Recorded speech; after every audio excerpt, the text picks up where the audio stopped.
Hello, good morning, जोहार। मैं पूनम और आप देख रहे हैं 24 झारखंड न्यूज। चलिए जानते हैं आज की 25 मुख्य बड़ी खबरों को। झारखंड में 24 फरवरी से 27 मार्च तक बजट सत्र। हेमंत सोरेन कैबिनेट ने 9 प्रस्तावों पर लगाई मुहर। झारखंड के सीएम हेमंत सोरेन की अध्यक्षता में मंगलवार को कैबिनेट की बैठक हुई। इसमें 9 प्रस्तावों पर मुहर लगी। कैबिनेट ने 24 फरवरी से 27 मार्च के बीच बजट सत्र के प्रस्ताव को मंजूरी दी। प्रोजेक्ट भवन में आयोजित मंत्रिपरिषद की बैठक में मंत्री दीपक बिरुवा और दीपिका पांडे समेत अन्य मंत्री मौजूद थे। नए साल में हेमंत सोरेन कैबिनेट की ये पहली बैठक थी। इसमें बजट सत्र समेत अन्य कई महत्वपूर्ण प्रस्तावों को हरी झंडी मिली। कैबिनेट ने झारखंड अवर शिक्षा सेवा के पूर्व में सृजित पदों के आलोक में वर्तमान आवश्यकतानुसार पदों के चिन्हितीकरण की स्वीकृति दी है। झारखंड के महानिदेशक एवं पुलिस महानिरीक्षक, पुलिस बल प्रमुख के चयन एवं नियुक्ति नियमावली 2024 के गठन की स्वीकृति दी गई है। चीफ सेक्रेटरी ने सभी जिलों के डीसी को दिया निर्देश, इंफ्रास्ट्रक्चर के कामों में आ रही बाधा करे दूर। झारखंड की चीफ सेक्रेटरी अलका तिवारी ने सभी जिलों के डीसी को निर्देश दिया है कि वे इंफ्रास्ट्रक्चर के कामों को प्राथमिकता दें। इनके निर्माण कार्य में आ रही रुकावटों को जिला स्तर पर ही निपटाएं। निर्माण कार्यों की लगातार मॉनिटरिंग करें। अनावश्यक बाधा पहुंचाने वालों पर कार्रवाई करें।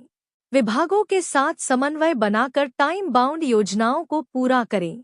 चीफ सेक्रेटरी मंगलवार को एनएचआई, आरओबी, राज्य के सड़क निर्माण की उन योजनाओं की समीक्षा कर रही थी जो मुआवजा, भूमि अधिग्रहण, फॉरेस्ट क्लियरेंस व विधि व्यवस्था के कारण बाधित है।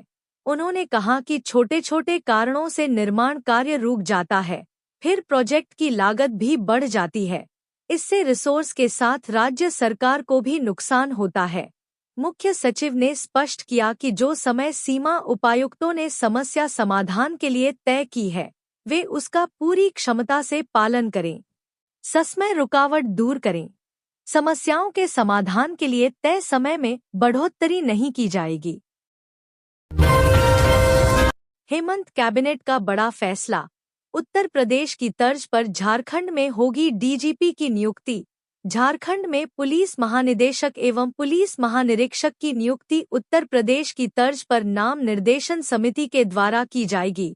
मुख्यमंत्री हेमंत सोरेन के नेतृत्व में मंगलवार 7 जनवरी को हुई कैबिनेट की बैठक में डीजीपी के चयन एवं नियुक्ति नियमावली सहित 9 प्रस्तावों पर मुहर लगाई गई। कैबिनेट सचिव वंदना दादेल ने जानकारी देते हुए बताया कि डीजीपी के चयन को लेकर अभी तक यूपीएससी को एक सूची राज्य सरकार के द्वारा भेजा जाता था। अब इस व्यवस्था के तहत उच्च न्यायालय के सेवानिवृत्त जज के नेतृत्व में एक नाम निर्देशन समिति का गठन किया जाएगा, जिसमें राज्य के मुख्य सचिव यूपीएससी द्वारा नाम निर्देशित सदस्य, जेपीएससी के अध्यक्ष या उनके द्वारा नाम निर्देशित सदस्य, प्रधान सचिव गृह विभाग जो सदस्य सचिव के रूप में होंगे।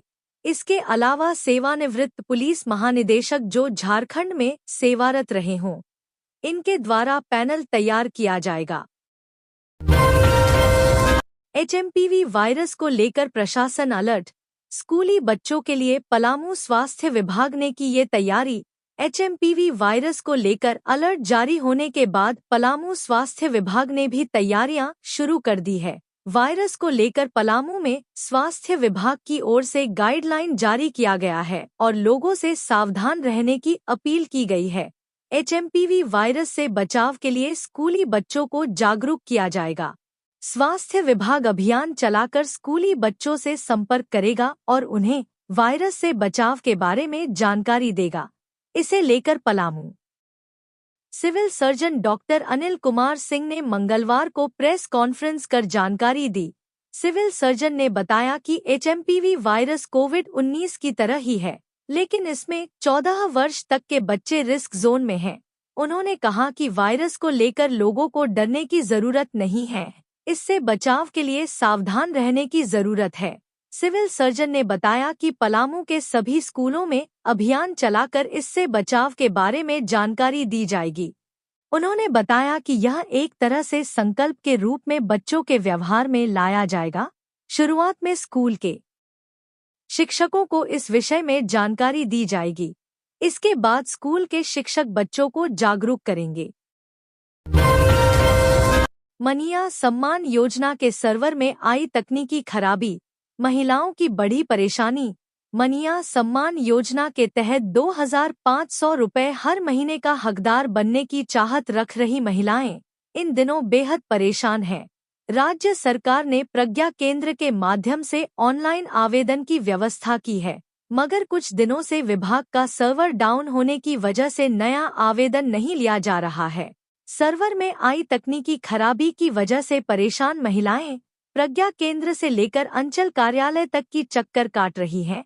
मंगलवार 7 जनवरी को बड़ी संख्या में सदर अंचल कार्यालय पहुंची महिलाओं ने अपनी परेशानी बताते हुए कहा कि प्रज्ञा केंद्र आवेदन ले नहीं रहा है और अंचल कार्यालय सुन नहीं रहा है। आखिर जाएं तो कहां जाएं?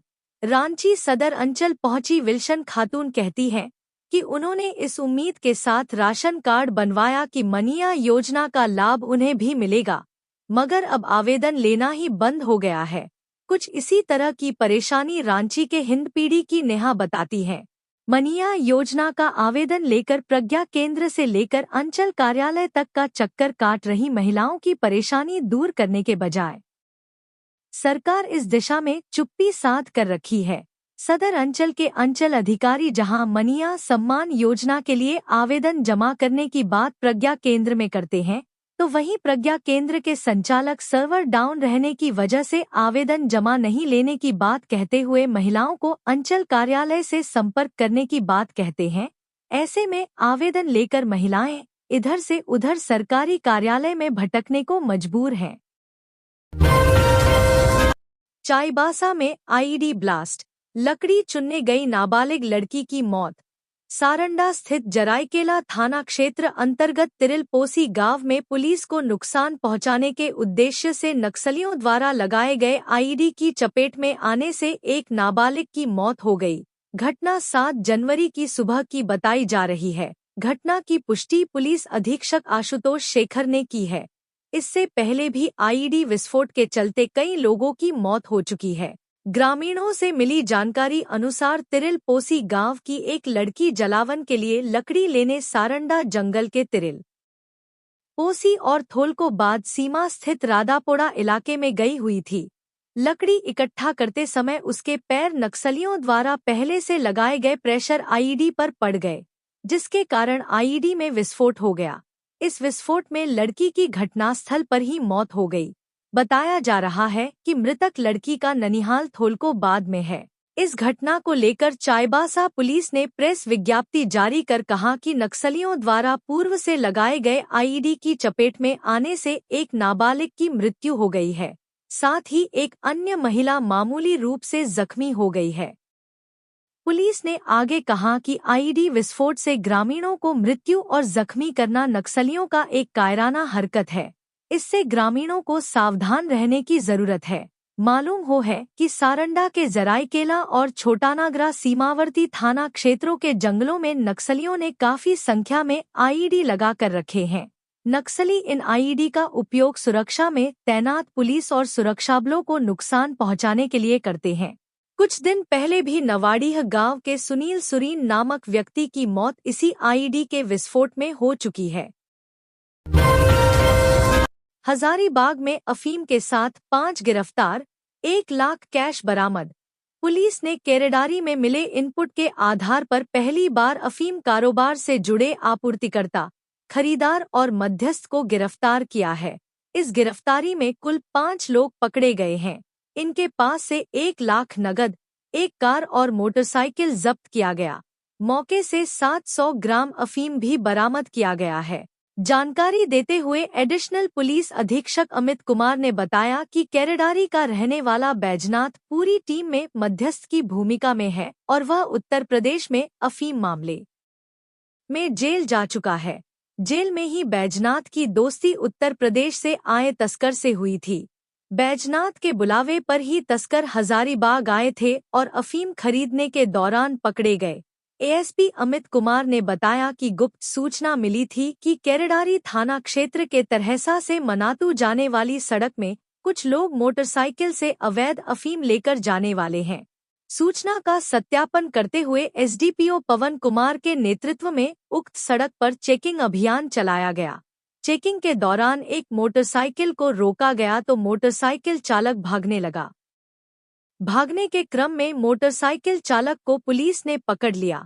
जांच के दौरान डिक्की में 700 ग्राम अफीम और 1 लाख रुपए नकद पाया गया। मोटरसाइकिल चालक से पूछताछ करने पर अपना नाम बैजनाथ महतो बताया। बाबूलाल मरांडी ने कहा, सम्मान के नाम पर बहन बेटियों की सुरक्षा के साथ खिलवाड़ कर रही हेमंत सरकार। भाजपा प्रदेश अध्यक्ष बाबूलाल मरांडी ने राज्य की अर्थव्यवस्था पर सवाल खड़े किए हैं। श्री मरांडी ने सोशल मीडिया एक्स पर लिखा कि सूचना आ रही है कि झारखंड मुख्यालय राजधानी रांची में थानों के पुलिस वाहनों का बकाया भुगतान नहीं होने के कारण पेट्रोल पंप वाले पेट्रोल डीजल की आपूर्ति नहीं कर रहे हैं। झारखंड के 25 वर्षों के इतिहास में ऐसी बदतर आर्थिक स्थिति कभी देखने को नहीं मिली। राज्य में जिस प्रकार से हत्या, लूट, दुष्कर्म, चोरी, डकैती की घटनाएं घट रही हैं, ऐसे में पुलिस की पेट्रोलिंग को बाधित करना राज्य को अपराध के मुंह में धकेलने जैसा है। बाबूलाल मरांडी ने आरोप लगाया कि मैया सम्मान योजना में अपनी पीठ थपथपाने के लिए हेमंत सरकार ने सारे विभागों के बजट को डाइवर्ट कर दिया है। मैया सम्मान के नाम पर बहन बेटियों की सुरक्षा जो पहले से ही कमजोर है और कमजोर करने की दिशा में सरकार आगे बढ़ रही है। कहा कि जिस प्रकार से रोज नए कारनामे उजागर हो रहे हैं और इंडी गठबंधन के नेता वादे से मुकरने लगे हैं, यह पूरी तरह राज्य की ध्वस्त अर्थव्यवस्था को उजागर कर रहा है। आने वाले दिनों में इसकी आशंका भी प्रबल हो रही है कि हिमाचल जैसे राज्यों की तरह झारखंड राज्य के सरकारी कर्मचारियों के वेतन के भी लाले न पड़ जाएं। मंत्री चमरा लिंडा के निर्देश पर आदिवासी छात्रों के कोचिंग के लिए 2.5 करोड़ की राशि आवंटित की गई। मंत्री चमरा लिंडा के निर्देश पर आदिवासी छात्र छात्राओं के कोचिंग के लिए 24 जिलों के बीच 2 करोड़ 50 लाख रुपए आवंटित कर दिए गए हैं। इस बाबत आदिवासी कल्याण आयुक्त ने जानकारी दी है कि रांची को 49,50,000 और शेष 12 शेड्यूल जिलों में प्रत्येक को 10-10 लाख और सभी 11 ओएसपी जिलों में प्रत्येक को 7,31,000 रुपए आवंटित किए गए हैं। कहा कि सभी जिला में पीएसी के निर्देशों के अनुरूप इस पर तत्काल कार्रवाई करते हुए व्यय सुनिश्चित करेंगे। एक अन्य बातचीत में उन्होंने कहा कि मंत्री के निर्देश पर करमटोली स्थित आदिवासी छात्रावास में संचालित लाइब्रेरी और कोचिंग क्लासेस को उन्होंने वहां जाकर देखा। यहां बड़ी संख्या में छात्र छात्रा बहुत उत्साह से तैयारी कर रहे हैं। रांची जिला के प्रोजेक्ट डायरेक्टर संजय कुमार भगत भी मेरे साथ थे। उन्हें हॉस्टल की लाइब्रेरी में शीघ्र फर्नीचर एवं पुस्तकें सहित सभी जरूरी सुविधा उपलब्ध करने हेतु त्वरित कार्रवाई करने को कहा है। झा ने कहा, तत्काल विषयवार शिक्षक की आवश्यकता अनुसार प्रोफेशनल शिक्षक को सूचीबद्ध किया जा सकता है। यह भी हो कि स्टूडेंट्स ही शिक्षकों की रेटिंग करें और उसी आधार पर उनसे काम लिया जाए। कहा कि प्रोजेक्ट डायरेक्टर एक कार्य योजना समर्पित करें जिस पर तुरंत निर्देश दिए जाएंगे। छात्र छात्राओं ने बताया कि कोचिंग में कभी कभी बहुत अधिक बच्चे हो जाते हैं। उस स्थिति में एक ही हॉल में क्लास का संचालन संभव नहीं हो पाता है, इसलिए हॉस्टल परिसर में ही खाली एक और भवन में भी एक और बैच की कोचिंग चल सकती है। अमन श्रीवास्तव गिरोह के 3 अपराधी गिरफ्तार। फिल्मी स्टाइल में रामगढ़ पुलिस ने दबोचा। रामगढ़ जिले के पतरातू थाना क्षेत्र में ठेकेदारों को धमकाने और गोली चलाने के मामले में रामगढ़ पुलिस को बड़ी सफलता हाथ लगी है। पुलिस ने गैंगस्टर अमन श्रीवास्तव गिरोह के 3 अपराधियों को गिरफ्तार किया है और एक नाबालिग को निरुद्ध किया है। गिरफ्तार अपराधियों में रामगढ़ जिला के पतरातू थाना क्षेत्र के स्टीम कॉलोनी निवासी दीपक कुमार, रामगढ़ जिला के पतरातू थाना क्षेत्र के रोचाप निवासी शहादत अंसारी, रोचाप का ही रहने वाला एहसान अंसारी और एक किशोर को निरुद्ध किया गया है। दरअसल पुलिस को सूचना मिली थी कि पतरातू थाना क्षेत्र अंतर्गत तालाटांड के एक रिजॉर्ट में एमजीपीएल कंपनी के कर्मचारी के साथ अमन श्रीवास्तव गिरोह के अपराधी बैठक करने वाले हैं। इस सूचना पर रामगढ़ एसपी अजय कुमार ने एक विशेष टीम गठित की। टीम में शामिल पुलिस पदाधिकारियों और जवानों को सादे लिबास में तालाटांड स्थित रिजॉर्ट कैंपस में तैनात किया गया। इस दौरान पुलिस पदाधिकारी ने संदेह के आधार पर 2 लोगों के पास जाकर पूछताछ की, जिसमें दोनों अपना नाम और पता छुपाने लगे और बड़ी ही चालाकी से वहां से भागने का प्रयास किया, लेकिन पुलिस कर्मियों ने उन्हें पकड़ लिया। कांग्रेस भवन में जनता दरबार, स्वास्थ्य मंत्री ने सुनी फरियाद, कहा दोषी पर होगी कार्रवाई। आम लोगों की समस्याओं को निपटाने के लिए इन दिनों कांग्रेस कोटे के मंत्री जनता दरबार लगा रहे हैं। कांग्रेस भवन में हर महीने अनिवार्य रूप से मंत्रियों को जनता दरबार लगाने का निर्देश पार्टी आलाकमान की ओर से दिया गया है। इसी के तहत मंगलवार को स्वास्थ्य एवं खाद्य एवं आपूर्ति मंत्री डॉक्टर इरफान अंसारी ने जन समस्याओं के समाधान के लिए कांग्रेस भवन में जनता दरबार लगाया। प्रदेश कांग्रेस अध्यक्ष केशव महतो कमलेश की मौजूदगी में आयोजित इस जनता दरबार में स्वास्थ्य मंत्री डॉक्टर इरफान अंसारी और विधायक नमन विक्सल कोंगाड़ी ने लोगों की परेशानी को सुना। स्वास्थ्य मंत्री डॉक्टर इरफान अंसारी के समक्ष 40 लोगों ने अपनी समस्याएं रखीं, जिसका उन्होंने तत्काल निराकरण के लिए अधिकारियों से बात कर समाधान का रास्ता निकालने का निर्देश दिया। खास बात यह कि स्वास्थ्य मंत्री के जनता दरबार में विभागीय समस्या से इतर लोगों ने दूसरे विभाग और निजी परेशानी से अवगत कराते रहे। यहां आए कुल 40 मामलों में स्वास्थ्य संबंधी 8, जमीन संबंधित 3, थाना विवाद के 2, स्थानांतरण के 2, नौकरी के 7 मामलों के अलावा मनीया सम्मान, अबुआ आवास विभागीय कार्रवाई सहित अन्य मामले आए। एचएमपीवी वायरस को लेकर मेडिकल कर्मियों को निर्देश, एआईआईएमएस देवघर और जिला स्वास्थ्य विभाग अलर्ट। कुछ वर्ष पहले पड़ोसी देश चीन से फैला कोरोना वायरस ने भारत के साथ साथ पूरी दुनिया में तबाही मचाई। एक बार फिर से चीन से ही एक नया वायरस भारत में दस्तक दी है। भारत में इन दिनों एचएमपीवी वायरस के संक्रमण के मामले मिले हैं। इसको लेकर झारखंड का स्वास्थ्य महकमा भी अपनी ओर से तैयारियों में जुटा है। भारत में एचएमपीवी वायरस से ग्रसित कई मरीज पाए गए हैं। इस खतरे को देखते हुए देवघर जिला स्वास्थ्य विभाग भी सुरक्षा के दृष्टि से जिला के सभी स्वास्थ्य कर्मचारियों को आवश्यक दिशा निर्देश जारी कर दिया है। देवघर सिविल सर्जन डॉक्टर युगल प्रसाद चौधरी ने बताया कि यह वायरस छोटे बच्चों और बुजुर्गों के लिए ज्यादा खतरनाक है। इसमें एहतियात बरतने के लिए कोविड गाइडलाइन का पालन करना जरूरी है। जिस तरह से कोरोना में मास्क, हैंड सैनिटाइजिंग और सोशल डिस्टेंसिंग का ख्याल रखा जा रहा था, उसी प्रकार इस वायरस से बचने के लिए भी बच्चे और बुजुर्ग अपना ख्याल रखें।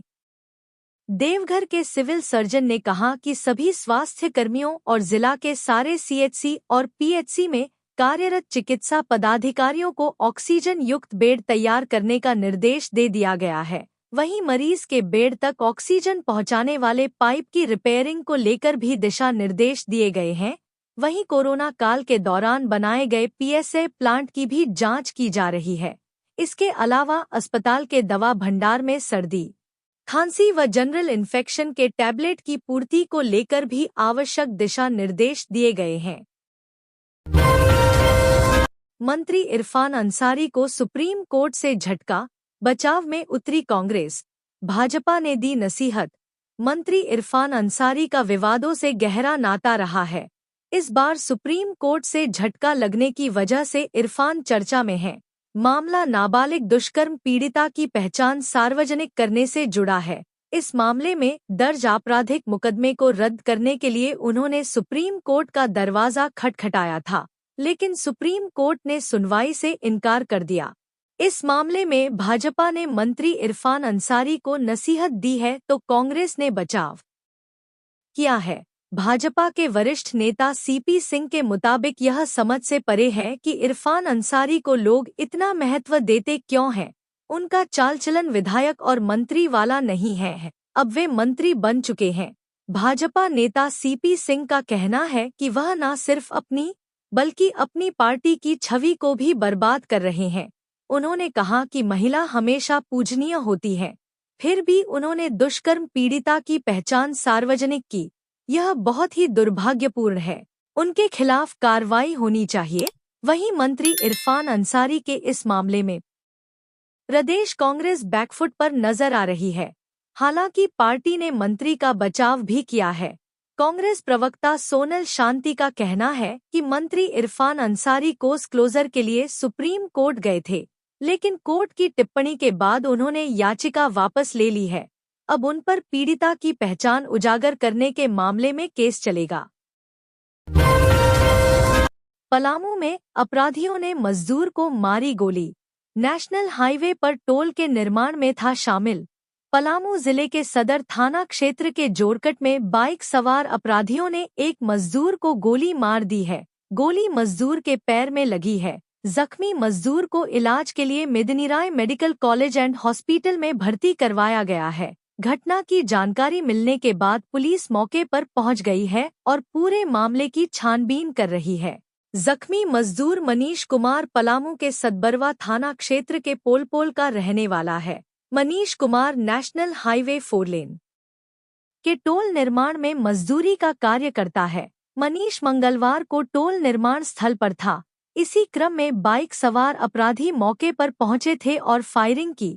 इसी फायरिंग में मनीष के पैर में गोली लगी है। जख्मी मनीष ने बताया है कि अपराधी पहुंचे थे और पूछ रहे थे कि कौन निर्माण कार्य कर रहा है। मौके पर मजदूरों पर हथियार को अपराधियों ने ताना था। इसी क्रम में गोली चली है। घटना की जानकारी मिलने के बाद सदर एसडीपीओ मणिभूषण प्रसाद के नेतृत्व में पुलिस बल मौके पर पहुंची है और पूरे मामले की छानबीन शुरू की है। एसडीपीओ मणिभूषण प्रसाद ने बताया कि पुलिस सभी बिंदुओं पर छानबीन कर रही है। मनीष मजदूरी कर रहे थे, इसी क्रम में उसे गोली मारी गई है। उन्होंने बताया कि पुलिस को छानबीन के दौरान कई जानकारियां मिली हैं, जिसके बाद छापेमारी की जा रही है। सुप्रीम कोर्ट ने कहा, विपक्ष 2 सप्ताह में तय करे नेता प्रतिपक्ष। मुख्य सचिव को हल्फनामा दायर करने को कहा। सुप्रीम कोर्ट ने झारखंड की सबसे बड़ी विपक्षी पार्टी को 2 सप्ताह के भीतर नेता प्रतिपक्ष नियुक्त करने को कहा है। सुप्रीम कोर्ट ने झारखंड में मुख्य सूचना आयुक्त और सूचना आयुक्तों के रिक्त पदों पर नियुक्ति से संबंधित याचिका पर सुनवाई करते हुए महत्वपूर्ण निर्देश दिए हैं। कोर्ट को राज्य सरकार की ओर से बताया गया कि झारखंड में नेता प्रतिपक्ष के पद पर कोई नियुक्ति न होने के कारण सूचना आयोग में नियुक्ति से जुड़ी सिलेक्शन कमेटी की बैठक नहीं हो पाई है। नेता प्रतिपक्ष इस कमेटी के सदस्य होते हैं, लेकिन फिलहाल झारखंड विधानसभा में यह पद रिक्त है। इस पर सुप्रीम कोर्ट ने आदेश दिया कि झारखंड विधानसभा की सबसे बड़ी विपक्षी पार्टी अपने किसी निर्वाचित सदस्य को विपक्ष का नेता नॉमिनेट करें। सुप्रीम कोर्ट ने यह भी कहा कि सिलेक्शन कमेटी में विपक्ष के नेता की नियुक्ति की प्रक्रिया 2 सप्ताह में पूरी की जानी चाहिए। इसके बाद कमेटी मुख्य सूचना आयुक्त और सूचना आयुक्तों की नियुक्ति की प्रक्रिया शुरू करेगी। कोर्ट ने झारखंड के मुख्य सचिव से आदेश के अनुपालन में हल्फनामा दाखिल करने को कहा है।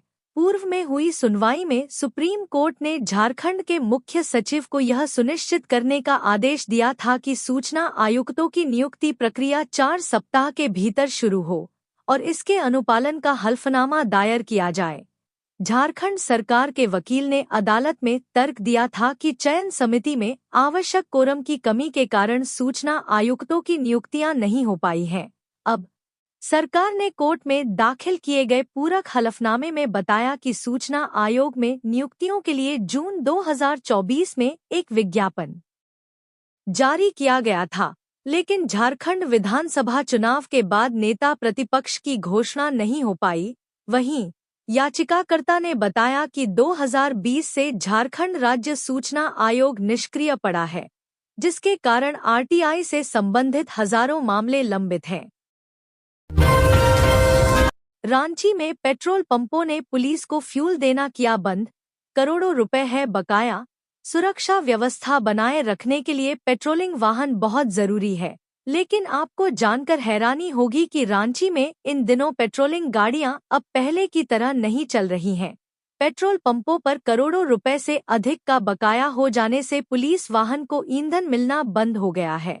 इसके चलते पेट्रोल पंप संचालक अब उन्हें पहले की तरह ईंधन उपलब्ध नहीं करा रहे हैं, जिससे रांची में गश्ती वाहन प्रभावित हुआ है। पीसीआर गाड़ियों को खड़ा कर दिया गया है। थाना प्रभारी अपने स्तर से किसी तरह गश्त का प्रबंध कर रहे हैं। शहरी इलाकों में गश्त प्रभावित है। आपातकाल के नाम पर वरिष्ठ अधिकारी अपनी गाड़ियों में डीजल पेट्रोल ले रहे हैं।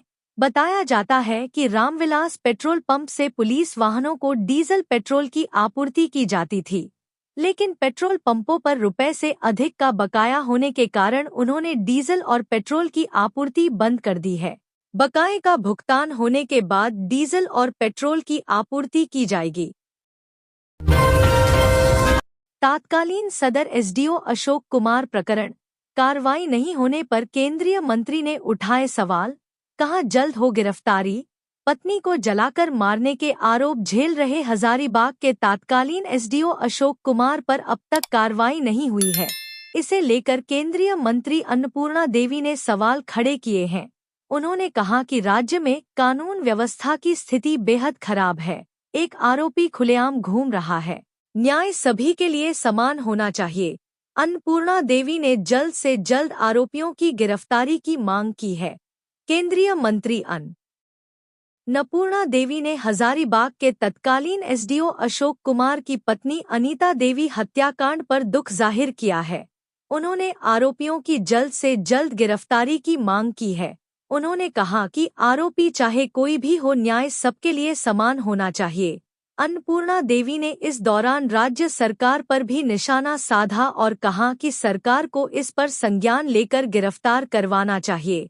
अन्नपूर्णा देवी ने यह भी कहा कि वे राज्य के अधिकारी हैं, कार्रवाई भी राज्य सरकार को करनी चाहिए।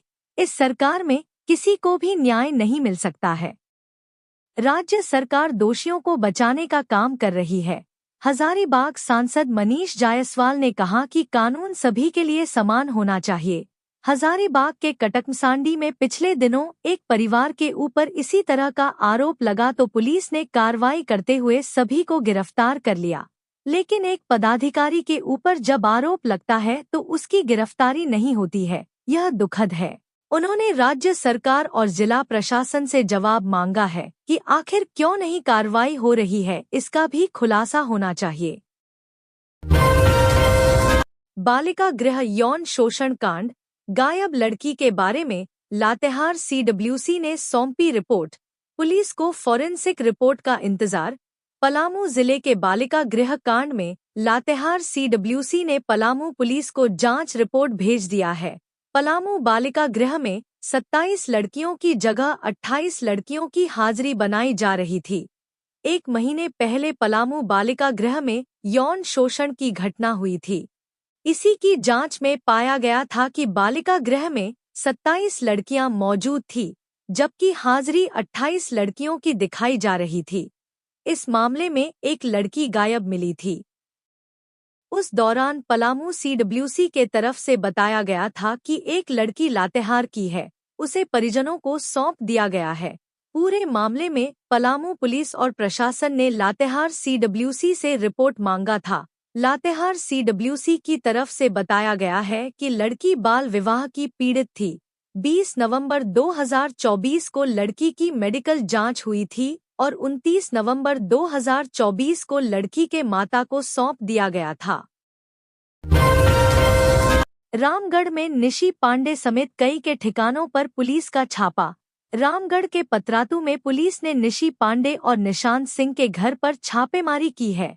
अब तक की जानकारी के अनुसार जो खबर आ रही है कि पुलिस ने दोनों को हिरासत में लिया है, हालांकि इसकी आधिकारिक तौर पर कोई पुष्टि नहीं हुई है।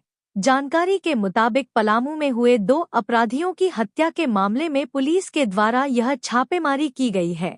गौरतलब है कि कुख्यात पांडेय गिरोह के 2 अपराधियों को गोली मारकर हत्या कर दी गई थी, जबकि 2 अन्य लोग जख्मी हैं।